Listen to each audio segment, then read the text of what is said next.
Subscribe and share my channel Sudarsana. నమస్కారం. శ్రీమద్ భగవద్గీత 15వ అధ్యాయము పురుషోత్తమ ప్రాప్తి యోగము నుండి శ్లోకములను నేర్చుకుందాం. ఓం శ్రీకృష్ణ పరబ్రహ్మణే నమః. శ్రీ గురుభ్యో నమః. శ్రీమద్ భగవద్గీత 15వ అధ్యాయము పురుషోత్తమ ప్రాప్తి యోగము 8వ శ్లోకము. శ్రీ భగవానువాచ శరీరం యదవాప్నోతి యచ్చాప్యుత్క్రామతీశ్వరః గృహీత్వైతాని సంయాతి వాయుర్గంధాని వాసయాత్. శరీరం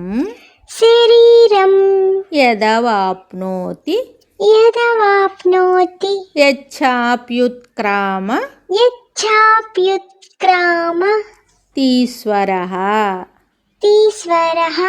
గృహీత్వైతాని సంయాతి వాయుర్గంధా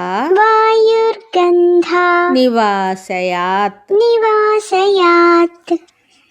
శరీరం యదవాప్నోతి యచ్చాప్యుత్క్రామతీశ్వరః గృహీత్వైతాని సంయాతి వాయుర్గంధాని వాసయాత్. ఈ శ్లోకమునకు భావము: దేహేంద్రియాది సంఘాతమునకు ప్రభువగు జీవుడు శరీరమును విడుచుచున్నప్పుడు, నూతన శరీరమును పొందునప్పుడు, పుష్పాది స్థానముల నుండి గాలి వాసనలను గ్రహించిపోవులాగున పంచేంద్రియములు మనస్సు అను ఆరింటిని గ్రహించి వెళుతున్నాడు.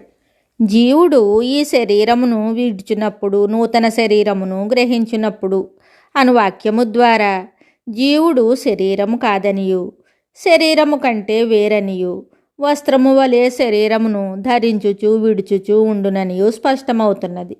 కాబట్టి దేహాభిమానమును విడిచివేయవలెను. తాను ఆత్మయే అను భావాన్ని కలిగి ఉండాలి. మరియు ఈశ్వర అనగా ప్రభు అను పదముచే జీవుడు వాస్తవముగా దేహానికి, ఇంద్రియములకు, మనస్సుకు, దేహస్థమగు తదితరమునకు, సమస్త సంఘాతమునకు ప్రభువే కాని సేవకుడు కాడనియు, బానిస కాడనియు రుజువవుతోంది. కానీ అజ్ఞాని ఇటు ఈశ్వర స్థితిలో, ప్రభు స్థితిలో ఉండక సేవకా వృత్తిని అవలంబించి ఇంద్రియ మనంబులకు దాసానుదాసుడై దీనముగా ప్రవర్తించుచున్నాడు.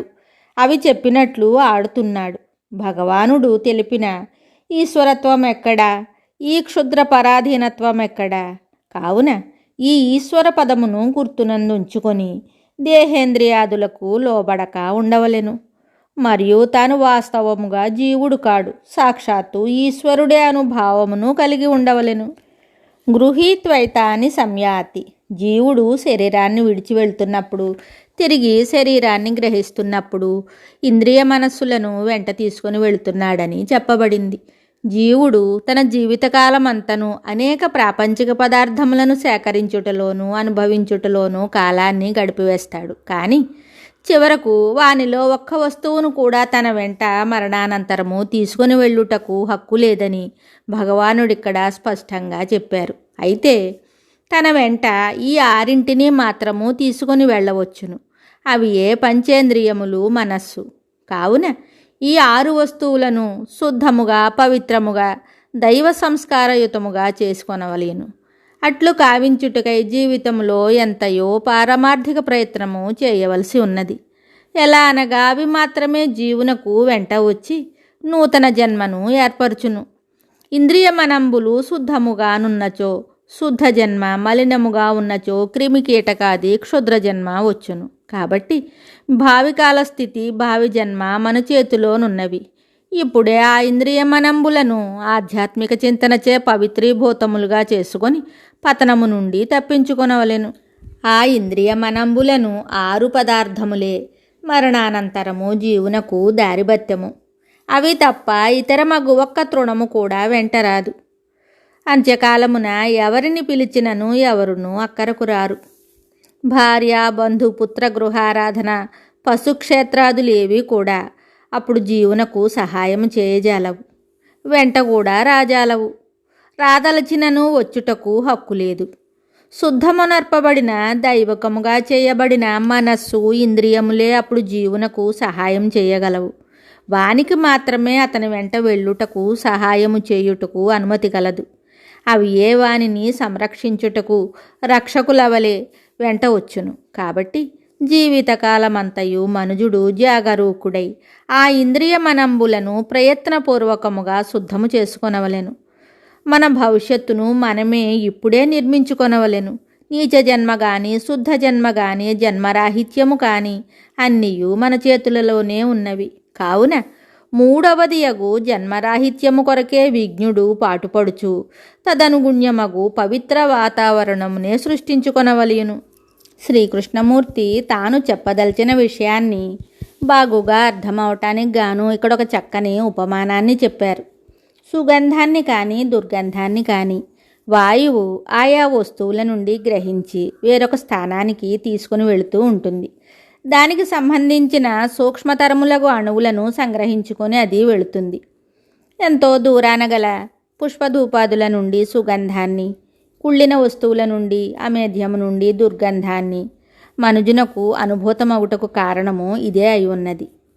ఆయా సుగంధ దుర్గంధాణువులను వాయువు వెంట తీసుకొని ఇటు అటు పోవుచుండును. ఈ కార్యమున వాయువు యొక్క పక్షపాతం ఏమీ లేదు. వార్తావాహకునిలాగా అది ప్రవర్తిస్తుంది. అట్లే జీవుడు మరణానంతరము ఇంద్రియ మనంబులను తీసుకుని వెళ్ళి నూతన శరీరమున ప్రవేశిస్తుంది. ఇంద్రియములు మనస్సు అపవిత్రములుగానున్నచో జీవుడు మరణానంతరము ఆ దుర్వాసనాయుక్తములగు ఇంద్రియములనే పాపాణువులనే గ్రహించిపోయి వానితో సహా నూతనమగు క్షుద్ర శరీరమున ప్రవేశిస్తుంది. ఇంద్రియ మనంబులు పవిత్రములుగానున్నచో మరణానంతరము ఆ సద్వాసనాయుక్తములగు ఇంద్రియములనే పుణ్యాణువులనే గ్రహించి నూతనమగు శుద్ధ శరీరమున ప్రవేశించును. కావున ఇచ్చట భగవంతునకు గాని కర్మదేవతలకు గాని ఏ విధమగు ఆశయము వాసనారహితమై నిస్సంకల్ప స్థితిని పొందినచో ఇంకా జన్మమే లేక జన్మ ఏర్పడును. జీవబ్రహ్మైక్యము ఇచ్చటనే సిద్ధించును. కాబట్టి ప్రయత్నపూర్వకముగా వారి వారి భవిష్యత్తును వారే ఇక్కడ తీర్చిదిద్దుకొనవలెను.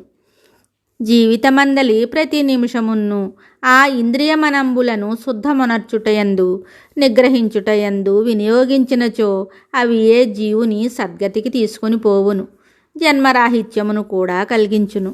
శుభం. శ్రీమద్ భగవద్గీత తరువాయి భాగంలో మళ్ళీ కలుద్దాం. నమస్కారం. Subscribe and share my channel Sudarshana.